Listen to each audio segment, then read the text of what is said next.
Oh yeah, brother. Who you talking about here? I'm an old man, right?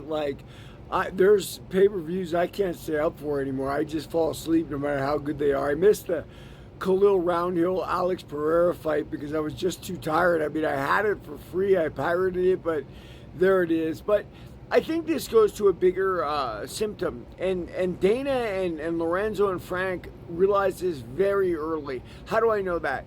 Because at season 3 of Tough, they brought Michael Bisping and I think it was Ross Pointon over from England. And what that recognition was this is a world global market. This is not confined to the United States. And by doing that, bringing those guys in and making Michael Bisping a star, they did very well. I remember Michael Bisping's first fight. God, I forget the guy's name. It was Elvis something.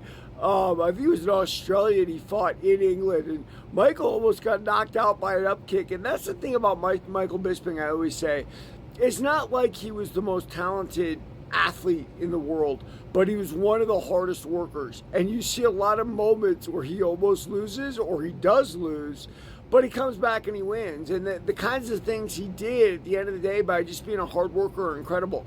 I mean, beating Luke Rockhold, who honestly could have been a generational fighter. Michael Bisping took that from him. Anderson Silva, who was a generational fighter. Michael Bisping won in England. Michael beat Dan Henderson after getting knocked out by him in his lone title defense. The other title defense, I guess, he lost to George St. Pierre. If he had beaten George St. Pierre, I would say that Michael Bisping was blessed by God. But back to the topic here at hand.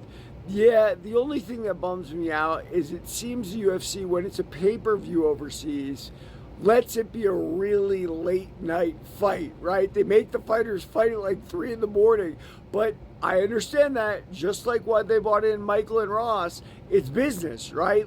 And the pay-per-view dollars are coming from the United States. So they certainly would rather have us suffer through the night. But yeah, the cards are like in Baku or Abu Dhabi or wherever that are like mid-afternoon. That's my kind of card, man. Now, I missed half the card because I went to jiu-jitsu and I was exhausted and I was running errands with my wife, and then I saw Curtis Blades and I said, wait a minute, I'm missing it. And I jumped in with 3 fights to go, which is probably the perfect place to jump in now.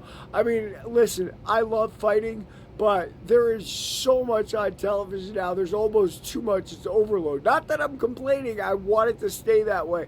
And I'm with you, listener. Those early cards are made for us older guys. I love it. Everybody, read my book, War of the Light. You need it.